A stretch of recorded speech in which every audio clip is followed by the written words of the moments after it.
Hello again, everyone, and welcome inside another edition of the Adam Jones podcast. If you're keeping score at home like us, I'm Jerry Coleman. He's Adam Jones. But more importantly, this is episode number 44. Rest in peace, Hank Aaron. Also, we should talk about our special featured guest, arguably the Orioles ace just ahead. He is Kyle Bradish. We'll talk to him about the Orioles and his remarkable year, but he's more focused on the club, knowing his background as the Orioles march towards the postseason. Also, the Banner's Danielle Allentuck will join us. She's covering the Orioles in her first year with the Banner. We'll talk about the devastating injury with Felix Bautista. Where did the Orioles go from there? And what about the payroll as well? Also, the Orioles making an announcement. You know about it, not me, AJ. The Orioles are going to honor you and have you retire as an Oriole appropriately, coming up on Lashana Tova. We call it the Jewish New Year, Rosh Hashanah. I'm not a heavy celebrator of that, but it's September 15th, and celebrate accordingly. We'll find out how that all came together because, again, it's been a secret to me.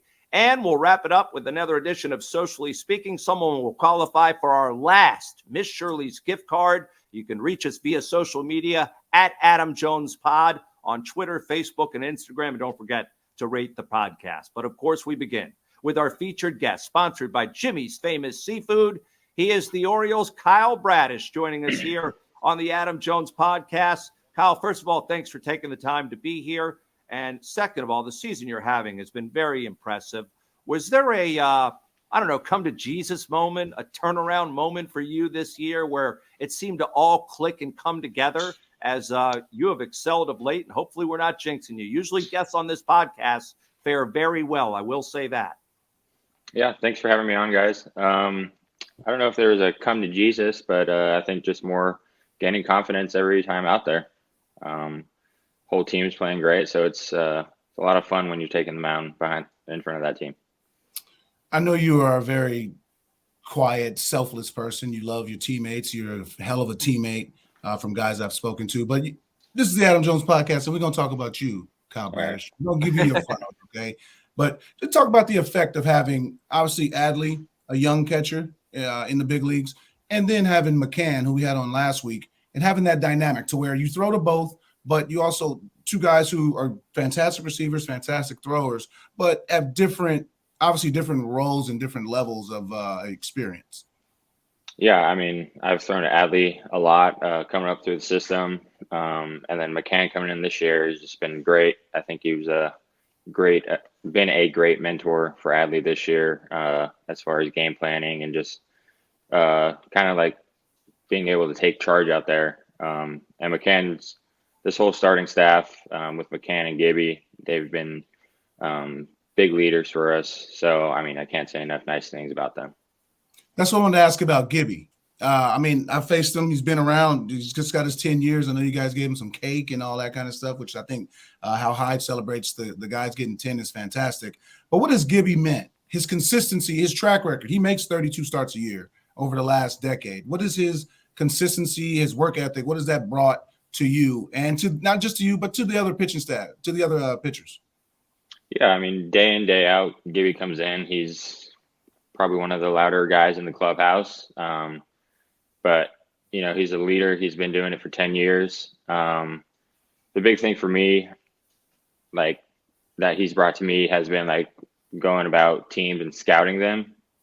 I think the way that he prepares for the guys has really taught me a lot, like night before, day of, going out there and doing all that. Is he the loudest guy in the clubhouse, and are you the quietest? Is that the way it works these days? No, he's definitely not the loudest. We got some louder guys, but well, name some names. Give us a few examples. Santander, he's pretty loud. He's always dancing, singing, doing that good stuff. I don't know if there's a louder guy than him. He's feeling very comfortable speaking English too. I saw him grab the microphone the other day and go on television without an interpreter. Yeah, no, it's came a long way. I know his earlier interviews this year, he's had Q out there, but he's just talking away in English. So it's kind of been the joke of the clubhouse right there, just keeping Q employed right there. I'll tell you what's helping out with the ball club is your slider. It has become such a dangerous pitch for you. Where did you learn that? And the curve isn't too shabby either. Where did it all come from? So the slider I kind of learned going into college. I was always kind of a fastball, curveball kind of guy. And slider came, and then it just kind of evolved to what it's been. Started throwing it harder to get more sweep on it. And the curveball, it's the same grip I've always had, just some few tweaks here and there. Getting that more 12-6 consistency this year, which I think's helped kind of not blend the two of them. Are you confident to throw that in any count? Yeah, I tell a lot of guys, sometimes I'm more confident in throwing my breaking balls for a strike than my fastball. And I don't think that's a terrible thing to have. There's no such thing as a fastball count these days. So if you can throw in a 2-0 slider or a 3-1 curveball, it just gives you that big of an edge against that hitter.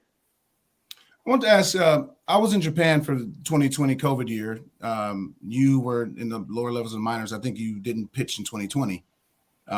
Yeah, no, I was at the alt site.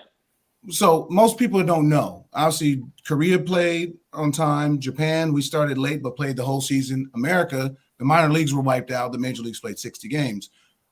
What were you doing during that time? Because a lot of people, they forget about it, but at the same time, that shaped a lot of guys because a lot of prospects a year older, college guys they got a year more of eligibility. So for you, what was your workouts at the site? You were at the Angels, or did you get traded over to Baltimore yet? No, yeah, I got traded over in 2019, okay. December, so right before that. Okay. But yeah, so I went out there early for kind of like minor league instructs, and then once that kind of hit, we all hung out there for a couple of days, see what was going to happen, and then we ended up going home. So I was home for probably, I want to say, 2.5 months, just working out. Arizona was really hot. Working out in my parents' garage because that was kind of the only thing that was open then. But yeah, I have one of my best friends. He was my catcher in high school, played a little bit of pro ball in the minor leagues. I was able to throw with him, throw a bullpen, stay ready until they called and said they wanted me to come out to the alt site. Kyle, what's life like for days where you're pitching? Obviously, you wouldn't be doing an interview with us. Are you approachable on the days that you pitch? Yeah, I'm pretty chill when I get to the clubhouse. I'll wake up, eat breakfast, have a coffee, watch some TV, and then head over. And once I get there, just really hang out in the clubhouse, talk with some guys, do some scouting, and then after my advanced meeting with the catchers and our pitching coaches, I kind of put my headphones in. That's kind of when it's time to get locked in. And once those go in, I don't really talk. And no one taps you on the shoulder either, right? No, not really. I feel like all the clubhouse has a good feel about when the starters have headphones in and doing their stuff. They don't really talk to you. I want to know, do you watch a lot of film? Obviously, it's thrown around. It's everywhere. It's in the dugouts. When I didn't have iPads in the dugout, I think that's the last couple of years. They made rules about going back up into the clubhouse, obviously because of the Astros and other teams. So your preparation. I mean, obviously the starters are able to go back there in between starts. How much preparation? Do you take your iPads home and do you on the couch relaxing? Obviously, we're wired to where you just can't go home and go to sleep. Do you take your time, your personal time, to do some scouting on your own and not just rely on anybody else's opinion? Yeah, so I try to do most of it at the clubhouse, kind of in between my throwing and then in between the game when I'm not doing anything, just so when I can come home, I can hang out with my wife and watch TV and not take up that time. But I would say 2 days before is when I really start getting into it, looking at their hitters, how they swing, what's kind of like their go-to pitch that they like to hit, and then their spots, their go zones, and then where my pitches play best to them. So that's 2 days before, and then usually night before, I'll watch some of my past games, mainly just going back, watching my strikeouts, kind of build up that confidence going into that next day. That's very smart. Only watch the success. Don't ever watch the failure. Don't be like, oh, I gave up 4 and 2.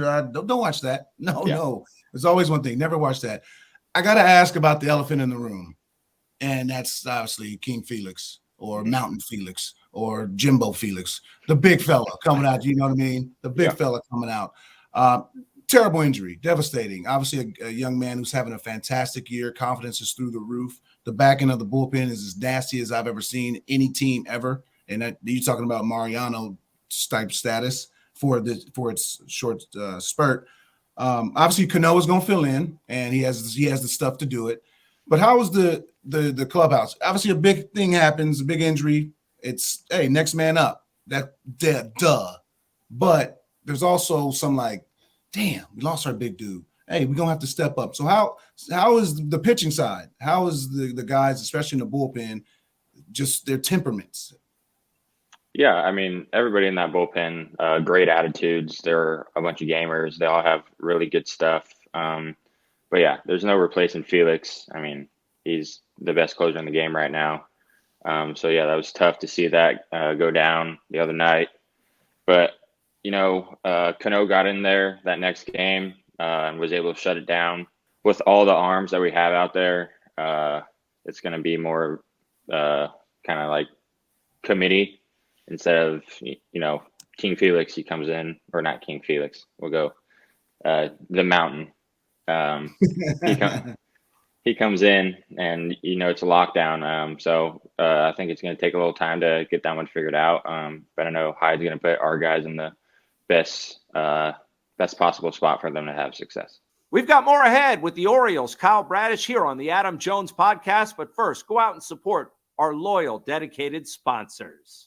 The Adam Jones podcast is brought to you by Jimmy's Famous Seafood, Charm City's favorite crab cake destination. Local sports fan, experience the ultimate pregame party at the tailgate. Cheer on the Ravens with iconic live performances, an open bar, and mouth-watering eats. Can't make it? No worries. Bring the same food that caught the attention of the Food Network right to your doorstep. Shipping East Coast recipes nationwide. Jimmy's Famous Seafood is the official sponsor of the guests appearing on the Adam Jones podcast. And by our friends at the Weinman Company. By Hollywood Casino Perryville. For some, it's a game of chance, but for you, it's a game of choice. Hollywood and Barstool are bringing you more ways to bet in Maryland. Catch all the action in person at Hollywood Casino Perryville at the Barstool Sportsbook, or bet online with the Barstool Sportsbook app. When you download the Barstool Sportsbook app, register, and wager, you can get up to $1,000 bonus cash, plus up to $1,000 when you sign up and wager in person at Hollywood Casino Perryville. Play from anywhere and get up to $2,000. The choice is yours. Must be in the state of Maryland to wager and over 21. Please play responsibly. For help, visit mdgamblinghelp.org or call 1-800-GAMBLER.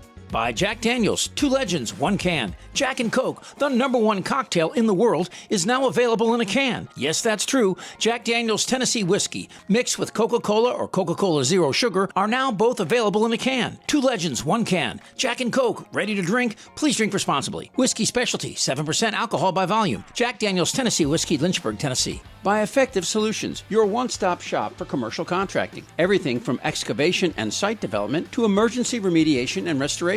Effective Solutions specializes in many forms of commercial and mixed-use construction, like leak investigation, framing, trim carpentry, insulation, drywall, painting, wallpaper, flooring, masonry, waterproofing, paving, tree removal, and much more. With a dedicated staff and a commitment to quality, Effective Solutions delivers every time. By G-Leaf Medical Cannabis Only. Visit gleaf.com. Medical cannabis is for qualified Maryland patients only. The Adam Jones podcast is brought to you by Royal Farms. Download the Royal Farms app from the Apple App Store or Google Play today. New Royal Farms Rewards members will get a free any-size cup of Royal Farms award-winning coffee just for signing up. Man, sure smells like Royal Farms fried chicken.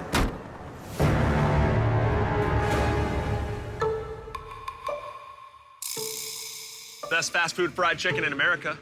You ever try it?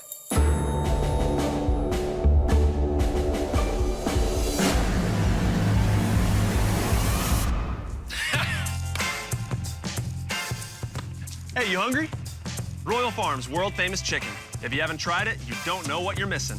And a reminder, if you guys are enjoying this podcast, make sure to check out the Baltimore Banner at thebaltimorebanner.com/AJ to get started. Time now to get back to our continuing chat with Orioles pitcher Kyle Bradish right here on the Adam Jones podcast. All right, real quickly, does anyone refer to him as King Felix in the locker room or just the Mountain? Because we know about another King Felix out in Seattle. Yeah, no, that's the first time when we were out in Seattle. Some Seattle fans were kind of chirping him. That was the first time I had heard him called King Felix because it's always been Felix Hernandez. So, yeah, no, it's usually the Mountain or Bautista. Some guys call him Gigante. He's got a lot of nicknames thrown around out there. Kyle, your ERA, I don't have to tell you, is among the league leaders right now. Who pays more attention to that, you or your agent? Yeah, I don't look too much at ERA. There's other stats that I think can determine a pitcher's performance. Such as? I look at WHIP. I mean, team wins and losses. If you're going out there and your team's winning, that's a big one for me. And then there are like personal ones, strikeouts. Everyone likes strikeouts. And then I think FIP. FIP's kind of a newer one. I'm not exactly sure what that one stands for, but I know if you have a good one, you're having a good year. So I don't either. I was hoping you would fill us in on what Yeah, that means. Yeah. Too many I know wild that, yeah, I know that one goes into calculating WAR for a pitcher. So if that's pretty good. Your WAR is pretty good, which means you're having a pretty good year. Supposedly. It's all subjective. It's a numbers, it's a number game. What made you fall in love with baseball? I seen a tweet earlier and it made me answer it. My answer was simply this: I was good at it. I didn't come up with this normal story of I played with my dad in the front yard and I came up at 5 and just all these pictures, you see me, all this, and that wasn't my story. I was just good at it. I played all the sports. What made you fall in love with baseball? Yeah, so I think I grew up. My dad loved baseball. My grandpa loved baseball, so I grew up watching it. And then the town I grew up in, Oregon, everybody played all the sports. So it was all my friends. We played baseball, basketball, and football together. So it just kept rolling that next season. So I think that aspect of having all my friends play baseball with me kind of made me fall in love with it. And then when I got older, I was like, I'm pretty good at it. And then got through high school, got to college. I was like, all right, well, this could be something for me, and kind of just took off from there. Well, you grew up in Oregon, as you said, but I thought I heard you trying your Baltimore accent when you were mic'd up the other day. How is your Baltimore accent? Can you give us a sample of that as you acclimate?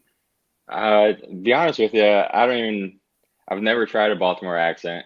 Not exactly sure what it goes for. If you guys could give me a little rundown on it, I'll give it a try. Instead of Maryland, a lot of people pronounce it Merlin, like the magician, or home, field advantage, or O's in the O. I know you were remarking about how many times you hear that, especially on the road. So you have to hear it with your ears when you're going around Baltimore saying, I'm not in Oregon anymore. Well, yeah. I mean, I grew up in Oregon and then moved to Arizona, so haven't heard too much of that Oregon stuff anymore. But I know the big one here is calling it Baltimore it's not Baltimore or anything. So Balmer is probably the best one you can get out of me. And that wasn't even what it. No, that wasn't a big. Don't worry. Hey, you get there 5-6 years. Don't worry, it'll come. They force it upon you. Trust me. Okay, yeah, trust me. What's your food spots in Baltimore? Obviously, I'm a big foodie. I don't know if you're a big foodie. I know Kramer is. Do you go out to eat with him sometimes when you guys are on the road? And you guys are young. I don't know if you guys got kids, so you guys can definitely stay out late and do whatever you want when it comes to food. Yeah, no kids. Yeah, we're both big foodies. He actually moved to Arizona in the off season, so we get dinner a lot out there. Good food scene there. Fantastic. But the ones around here, I'd say Tagliata. It's probably the go-to. Squid Ink. Squid Ink, yep, good one. What's the Azumi? That's probably my favorite one. There you go. Got to try Jimmy's Famous if you haven't been there. I have not been there. I've heard great things from a lot of the guys around the clubhouse. Have not been there yet, though. And they take care of you too. They show you a lot of love. That's the best thing about them. Yeah. You walk in there, there's like, man, here. Food's on us. Have a good start. Yeah, we'll have to check that one out. Yeah, it's at its best, no doubt about it. What about the home field advantage? It seems like the Orioles have, with the crowds are starting to grow right now. You're probably noticing that. Do you guys feel like, and the new dimensions obviously are great to be a pitcher pitching there. Do you feel like you have a distinct advantage when teams come in? Absolutely. With that wall, it's probably the biggest one. I can just let a fastball eat outside of the plate to a lefty and just, hey, try and hit it out. There's been 2 this year. Didn't think it was going to be done, but that aspect. And then with the fans this year, the crowds have been electric. Even when we're on the road, you always have a big O during the national anthem, and to kind of look around and it's like, oh, there's a lot of O's fans out here. Home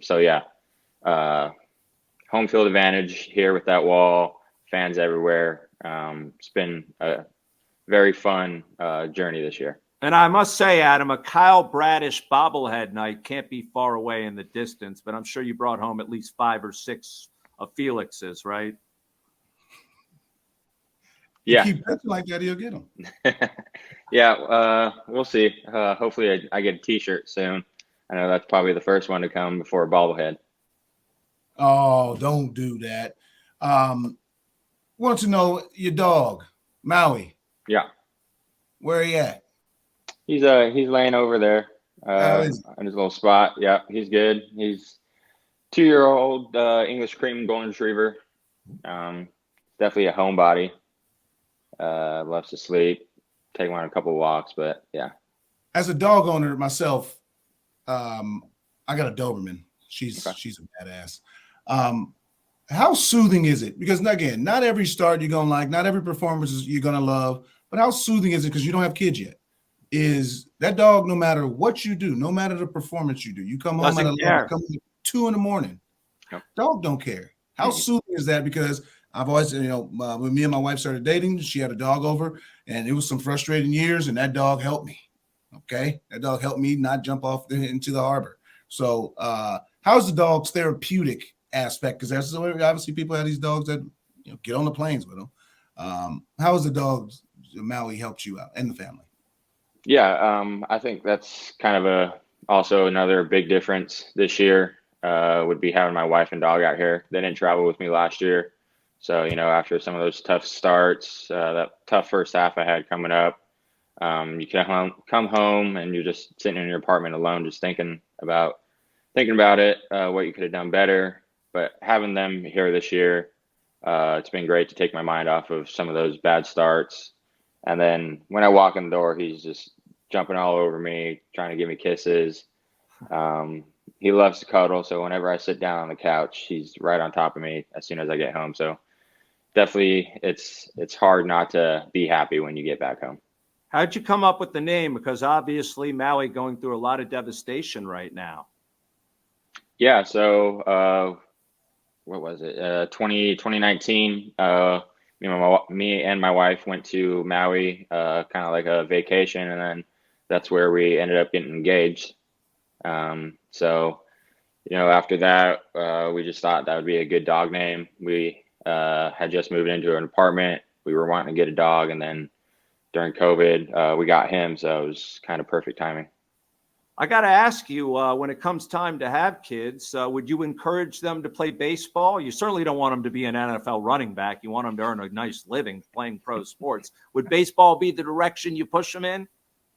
Yeah, no doubt. I'd love to have my kids play baseball. But I think I'm going to take the approach that I kind of had. Just play every sport you can. No need to get tied down to one. You're still young, and then once you get to that age where it's trying to start focus on one, then we'll go from there. But if they wanted to play baseball, absolutely. Hey, there's a big on our show, a big controversial issue, and I'm gonna let Jerry take it over. I'm for it. He's not the brightest guy in the world. All right.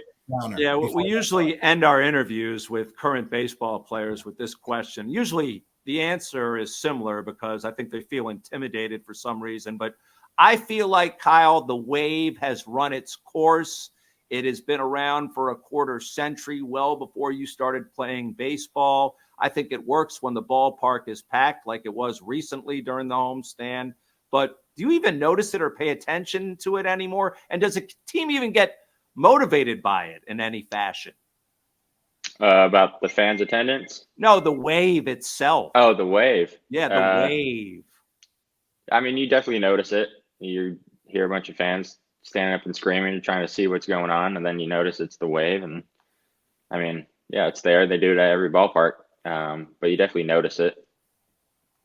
Yeah. Have you ever participated in it? Yeah, that's a good one. Not obviously you can't do it on the mound. No. Yeah. Please say no. Epic, but like from the dugout, like From the dugout, no, I have not. Just being a fan at baseball games growing up, yeah, absolutely. Yeah, I will say the next time they do have you mic'd up and you start taking your hand to the rubber part of the dugout railing there, use your non-pitching hand. It would be a lot better. I just got, I was seeing you bang that thing and I was like, that's his right hand. Yeah, that's a good idea. Those pads are pretty soft, so Good. Nothing to worry about there. But better safe than sorry. Absolutely. Hey, we can't thank you enough for coming on and taking the time. Continued success to you right in through October. Thanks for being here this week. Yeah, thanks, guys. I appreciate it.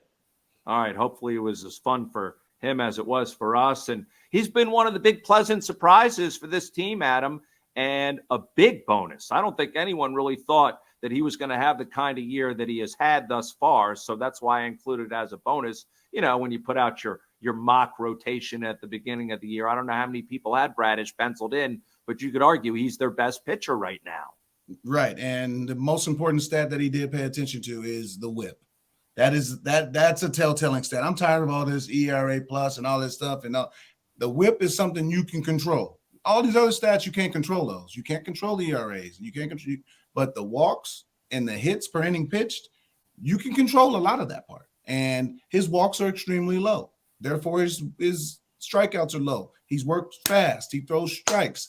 Hey, baseball guys, baseball nerds, that's the key. When you want to talk about you throw this at no. Pound the damn strike zone with quality pitches, and you will have success. Spencer Strider said this. He said, hey, I'm not trying to make you chase. I'm trying to beat you in the zone. I don't want to work on bad pitches. I want to work on striking. I want to work on the zone. Bradish right now is pounding that zone. And again, he said he has more confidence in his slider and breaking ball on days. And when a pitcher has more confidence on days with that, and they have that kind of breaking ball with a running two-seamer at 94 to 96, that's why his numbers are the way they are. Hell, forget about it. Yeah.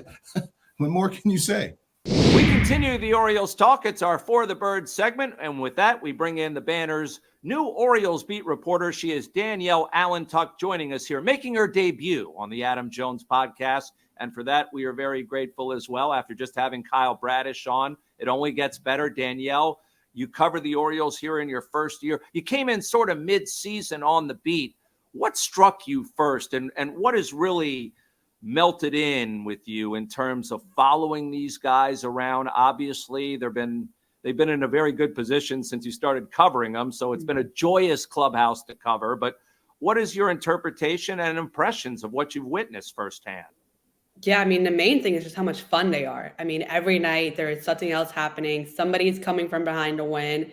They're, squirting water out of their mouths. They're doing sprinklers. They're doing everything. And it's just a very different culture than what I came from in Colorado. So that's been really cool to see. But stuff-wise, I mean, I've just been so impressed with the comeback wins, the pitching, them relying on each other. I mean, they really are a team, as cliche as that is, but they are just so much fun to watch.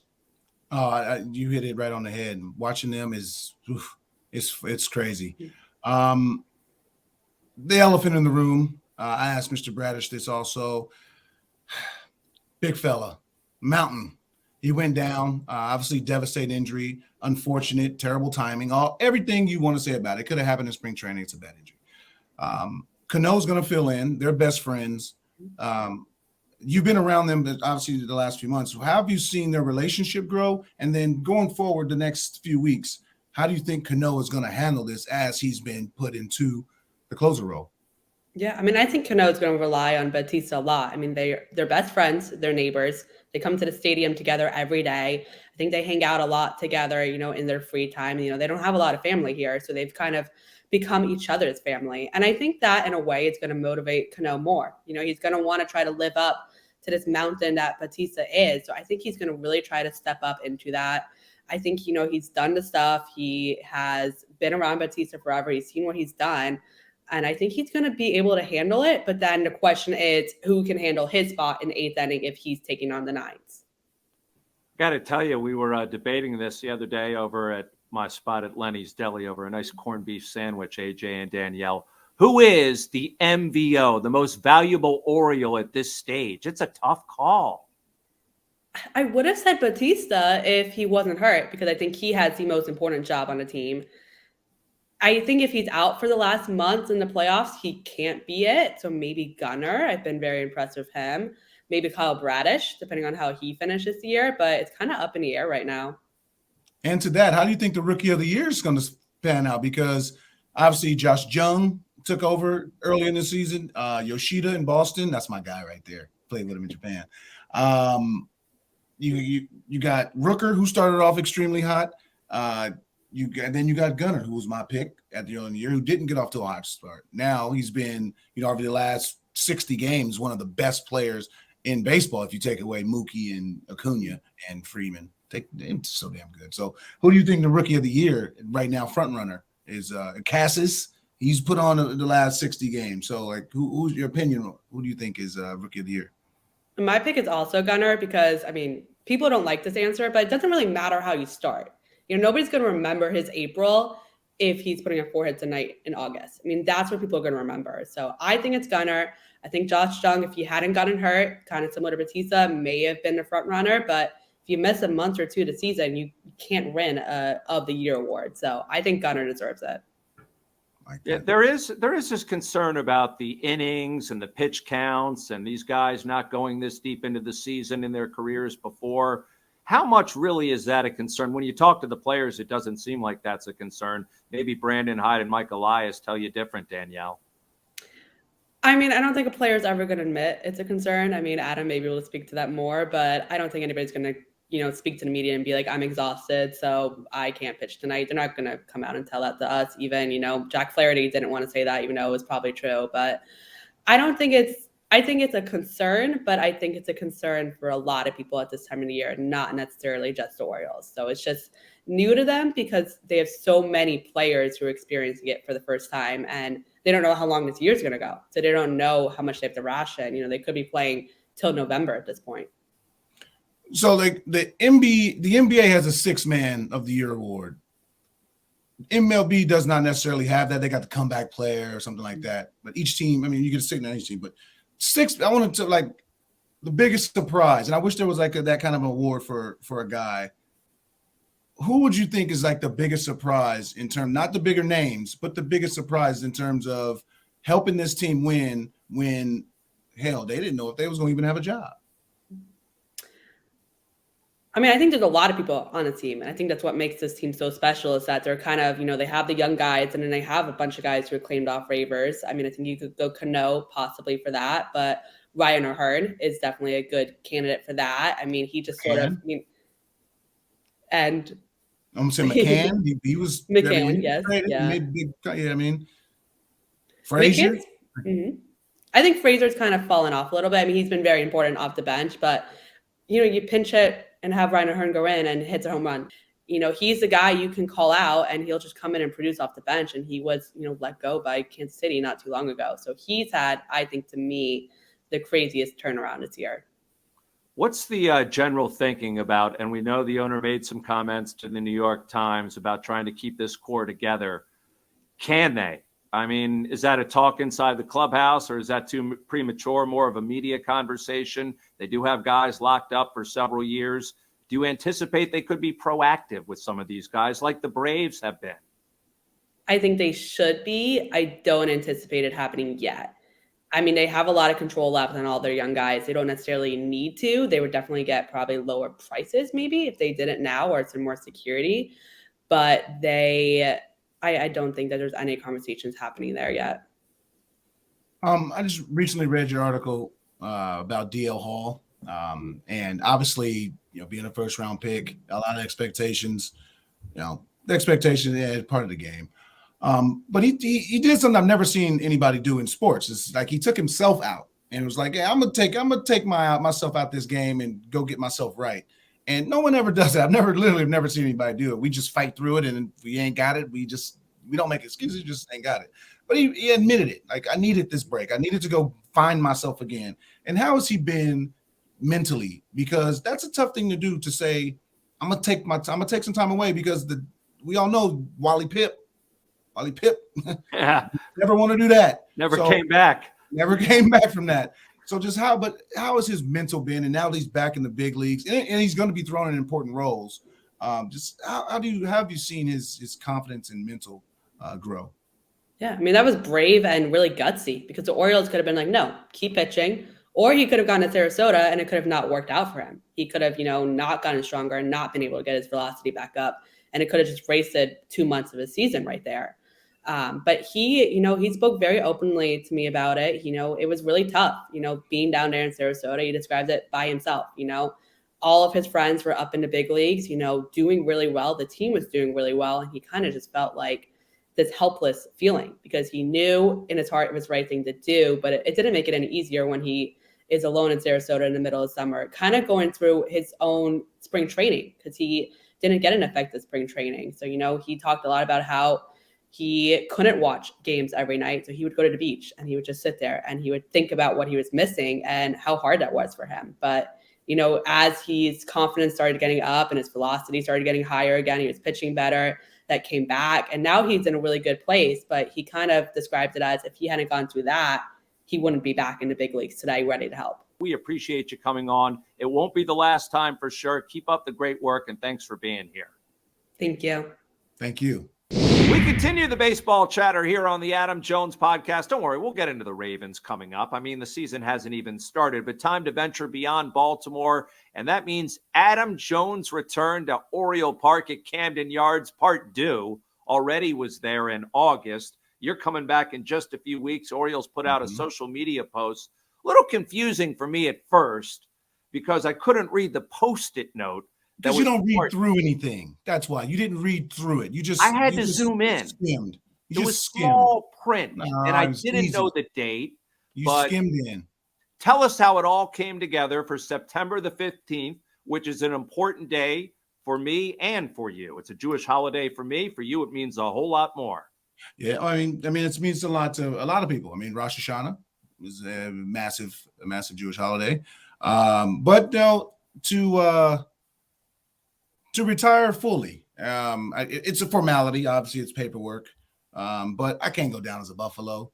I had a great time in Japan and all that. Did they ask? They didn't ask you, did they? It was mutual. I think I believe I reached out to them and was like, look, we speak. We talked. We had a good conversation at spring training. Going forward, we've exchanged pleasantries back and forth throughout the year. I think it'll just be right to just, I can file my paperwork as an Oriole. It still doesn't, I don't think, have anything to do with entering the Orioles Hall of Fame. That's 3 years from your last game. But I just think to put an end and a stamp on my career. I mean, Baltimore obviously was the place where I did everything besides my firsts and my lasts. But anything in between that, I did it in Baltimore when it comes to raising me, wife, kids, accolades, learning learning money, learning finance in a grander scale. Like, it just taught me so many great things. And just to put a stamp on it. And the Angeloses have been great with everything. Jennifer Grandal has been fantastic with the planning of everything. And it's just been, it's been cool. And hopefully as many people come out there to celebrate. I know a lot of people coming when I posted on my own Facebook, a lot of people from California and San Diego, and my friends that have moved all across the country are going to try and make it. So let's celebrate it. It was a hell of a time, but I think most important too is a good date for me because it's 2 years after my mom passed, and she would be there and she'd tell me to do the exact same thing: is have fun, have a shot of tequila for her, and have just have a good time and celebrate it. And enjoy the fruits of your labor and let them celebrate you. And that's what she always said is, if you do something great, hey, let people celebrate you if they want to. And the Orioles would like to, and I would like to be celebrated by them and the fans in Baltimore. And Birdland has been great to me and my family. So Well, that is awesome. Can't wait for it. Yeah. And tell us what you know about the plans for the ceremony. What can you disclose? So I know it's a T-shirt giveaway night. I also know, well, they asked me if I wanted to like be in uniform, like go take batting practice. I'm like, hell no, that would hurt so bad. Oh, but you never know. I might second guess that. I might go out and take BP, see if I can tackle that left field wall one time. See if I can I hit would one. like to see that. I know that might be interesting to see if I can tackle that left field wall. See if I still got it. My kids, obviously, being around is the coolest thing. They remember it, but they don't. My youngest Axel doesn't remember it. He was 2. August does a little bit, but when we went back, they were just like, "Dang, Dad, the people really like you. You're famous around here." Like they didn't understand it. They went straight to the suite with Mom. Nobody stopped them and bothered them with Mom. But when they come with Dad, it's a little bit different. And it's cool for them to see that and to see that, hey, if you work your tail off and you play the game the right way, good things can happen, and you can have people be excited when you walk past them. Yeah, I think that's very important that they see it at the age they're at, because it's very impressionable going forward in their lives. So that's a great thing. I'm going to need at least 5 of those T-shirts, so please stash some of those away from me. Not one. Friends and 5. Family. Got a very big family. Regarding the Orioles Hall of Fame, I didn't know that. So it's 3 years from your last professional baseball game? Yes, that's the earliest that they can induct you. From my knowledge, that's when JJ went in. There's other guys. Obviously, there's a long list of guys that could go in that Hall of Fame. It's just a matter of if it works out mutually, because these guys, I realize, we played through the summertime, so we only had the winter time to go on vacations. Now that you're done playing, you go on vacation summer when you feel like it, again, when you want to. So it's like a lot of these guys, they like to go out and they spend their summers at their ranch houses and out in the country shooting and hunting and just being out there and outdoors with their family. So you got to respect that. But things like this, it's one hell of an honor, because not many people, even the National Hall of Fame, there's 256 or 254 people out of 23,000 players. Like it's very small to be in any Hall of Fame. Your high school Hall of Fame is small. Your state Hall of Fame is small, and organizational Hall of Fame is very small. So and prestigious. So whenever they reach out to players, I hope that they take that honor, because it's a hell of a prestige. Even though it doesn't matter what the politics and business is between, because again, not everybody's exits are glamorous, but to be recognized in such a fashion that, look, it doesn't matter what happened behind the scenes. Between them lines, I balled out and I did what I had to do, and you should be celebrated for that. Absolutely. September 15th is circled on my calendar, and the Rays will be in town for that, so that will just add to the atmosphere as well. Yeah, maybe I can just splash again. That would be great. I'll bring my jersey. Sure, they'd like to invite you back, as long as they score some more runs as opposed to the last visit, right? You ran against Derek Cole, man. You ran against arguably one of the best pitchers in the game. Guess what? He does that to everybody, except the Rays. Watch Glasgow pitch the night you're Mr. Splash. Ooh, yeah, I don't want to be when Glasgow's All right, time to wrap up this bad boy, as we always do, with another edition of Socially Speaking. This is where we answer a tweet or a Facebook or even an Instagram post or even a review on Apple Podcasts, which is very easy to do. You can find us at Adam Jones Podcast on Twitter, Instagram, Facebook, and yes, YouTube. You can watch this podcast on YouTube right now. And please give us 5 stars. We'll love you forever, and you'll qualify for a Miss Shirley's gift card. All right, this week we received the following from Nancy Jones at 143 Nancy on Twitter, Adam. And she asks, would you ever consider working in some capacity with the Orioles, adding, she loves you? Well, Ms. Nancy, I love you too, and I appreciate that. My whole time there was an audition, okay? I did everything. I kissed baby, shook hands, smiled. But everything has to be mutual. Obviously, I got young kids who I want to see as much as possible. I want to see them grow up in every capacity. I don't want to miss anything because I got the time and I got the freedom and I have the luxury, knock on wood, thank God.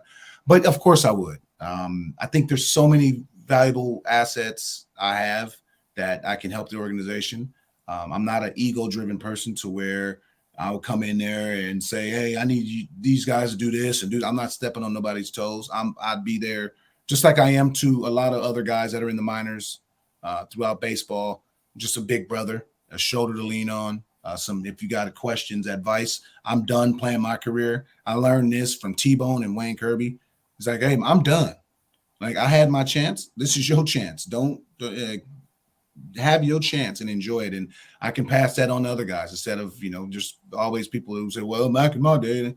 Nah, I've learned you have to be progressive in the sport and, just be a big brother to these guys and to other people, to marketing, to public relations. I believe I have a lot of experience in all them in those areas, as I've done a lot of TV and off the field stuff. So I think I can offer a lot of balance and a lot of cachet because I've been there and done it in a lot of ways, and I still can learn. There's a lot of things that I still need to know on the other side of it. When you wear khakis and a polo, it's a different side of the business, and it's cool being out of the game and learning it now over the last couple of years. So I'm open to it. It's just a matter of the other side is. And if it works, it really is a wonderful opportunity.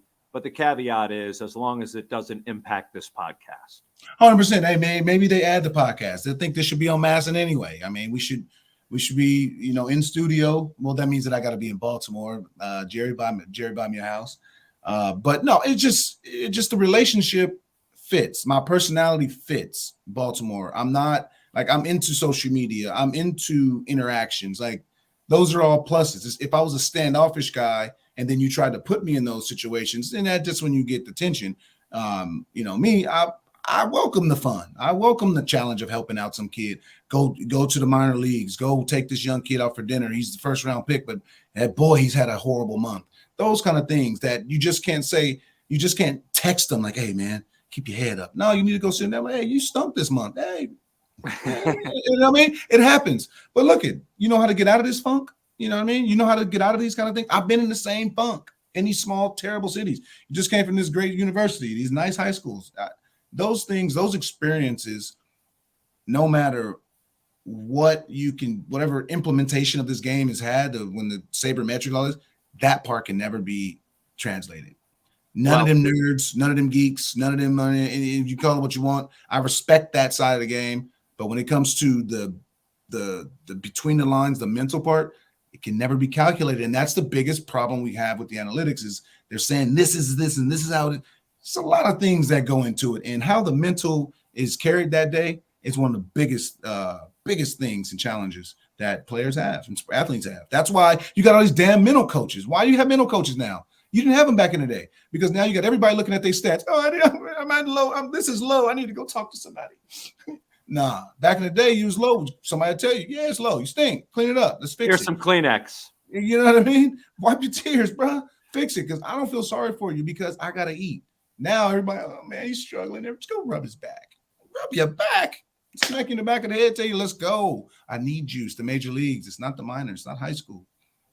All right. Well, folks, thanks to our sponsors, including the newest Effective Solutions. Please go out and support them all. The Adam Jones Podcast is brought to you by Jimmy's Famous Seafood, Charm City's favorite crab cake destination. Local sports fan, experience the ultimate pregame party at the tailgate. Cheer on the Ravens with iconic live performances, an open bar, and mouth-watering eats. Can't make it? No worries. Bring the same food that caught the attention of the Food Network right to your doorstep. Shipping East Coast recipes nationwide. Jimmy's Famous Seafood is the official sponsor of the guests appearing on the Adam Jones Podcast. And by our friends at the Weinman Company. By Hollywood Casino Perryville. For some, it's a game of chance, but for you, it's a game of choice. Hollywood and Barstool are bringing you more ways to bet in Maryland. Catch all the action in person at Hollywood Casino Perryville at the Barstool Sportsbook, or bet online with the Barstool Sportsbook app. When you download the Barstool Sportsbook app, register, and wager, you can get up to $1,000 bonus cash, plus up to $1,000 when you sign up and wager in person at Hollywood Casino Perryville. Play from anywhere and get up to $2,000. The choice is yours. Must be in the state of Maryland to wager and over 21. Please play responsibly. For help, visit mdgamblinghelp.org or call 1-800-GAMBLER.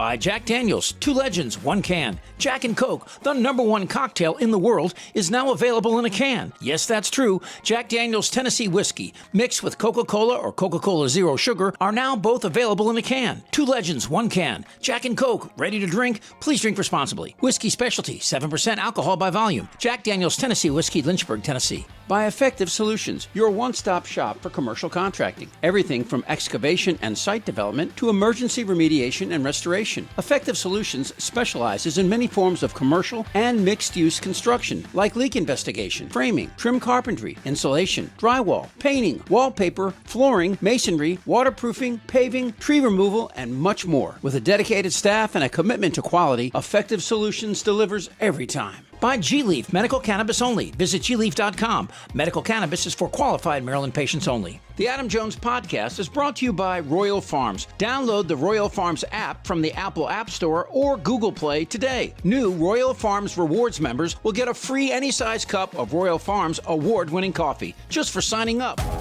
You know, it takes a lot of hard work to be a professional football kicker. I would know. I am a professional football kicker. So when I need the energy to get through a tough practice, I get a cup of coffee from Royal Farms. Try those beans. Royal Farms' new coffee machines grind fresh beans and brew them for a perfect cup every time. It's the freshest coffee in the world and just the kick I need. Real fresh, real fast. Royal Farms. Much appreciation to our senior executive producer. His name is Chip Franklin. He's a great golfer. Just go out and ask him. And make sure you put aside at least 4 hours. He'll tell you all about it. Subscribe to the Baltimore Banner. Be real, be kind, and make sure to be back next week for another edition of what we call the Adam Jones Podcast.